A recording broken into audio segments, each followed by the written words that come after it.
و ما ارسلناک الا رحمة للعالمین. ای محمد ما تو را مبعوث نکردیم مگر رحمتی برای جهانیان باشی.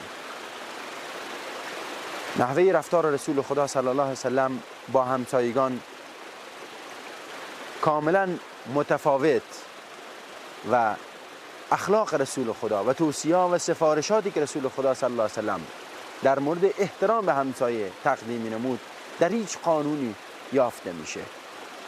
تأکید مکرر در واقع بر این که به همسایگان احترام گذاشته بشه. در حدیثی که مسلم نیشابوری اون رو روایت کرده، ابو هریره رضی الله عنه فرمودند که رسول خدا صلی الله علیه وسلم از ما پرسید ما تقولون فی الزنا، نظرتون در مورد زنا و فاحشه چیه؟ گفتند که حرامه، تا روز قیامت حرامه.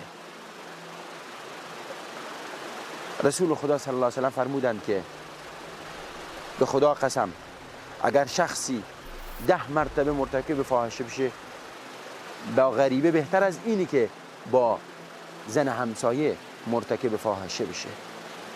ببینید دین اسلام اومده تا این که امنیت رو در جامعه بیاره، تا این که همسایه از همسایه وحشت نداشته باشه، تا این که زندگی در اون جامعه یک زندگی حیوانی نباشه، رعب و وحشت در جامعه فراگیر نباشه.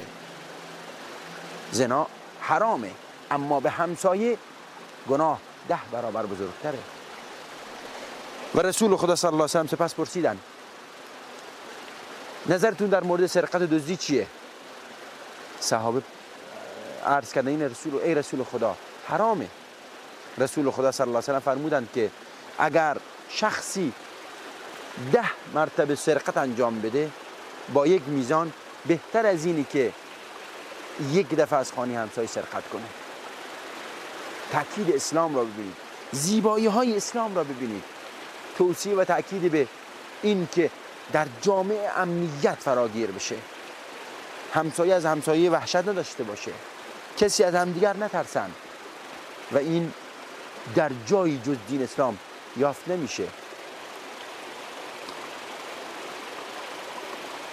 رسول خدا صلی الله علیه و آله و صحبه و سلم در حدیثی فرمودند که والله لا یؤمن، والله لا یؤمن، والله لا یؤمن من بات شبعانا و جاره جائع و هو یعلم به.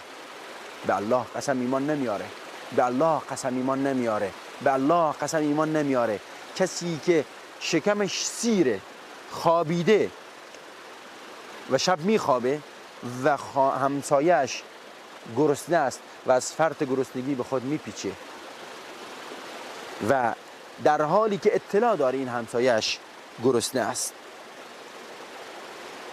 در حالی که میدونه که این همسایه‌اش گرسنه است.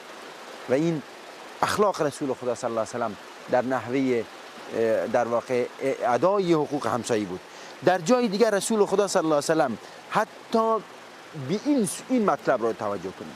شخصی نزد رسول خدا صلی الله علیه وسلم آمد و حکایت زن همسایه خود را بازگو کرد و گفته رسول خدا زن همسایه من نمازهاش هیچ کس به در واقع به اندازه او نمیرسه، روزه هاش، صدقه دادنهایش و در اعمال و نیکیهایش کسی به اندازه او نمیرسه، اما مشکلش اینه که انسان بددهنی است و همسایه رو اذیت میکنه.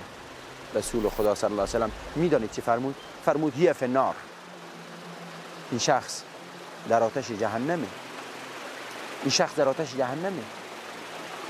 و شخص دیگر آمد و به نحوی یا همین شخص همسایه دیگری را ستود مطرح کرد. گفت که زن دیگری همسایه من انسانی نیست که نماز و زکات و صدقه و اعمال آنچنانی داشته باشه، ولی انسان محترمیه، به همسایگانش احترام میذاره. رسول خدا صلی الله علیه و سلم فرمود هی فی الجنه، این زن در بهشته. چون معیار در نزد الله معیار کمیت نیست، معیار کیفیته. این که شما چگونه رفتار کنید، این که شما چگونه باشید. و این زن با همسایگانش خوب رفتار میکرد، نماز روزه و زکات کمی داشت، صدقه کمی داشت، اما اخلاق خوبی داشت. اسلام اومده تا اینکه خوبی ها را به ما یاد بده، تا اینکه بیاد و انسان ها را بسازه. و ما ارسلناک الا رحمتا للعالمین.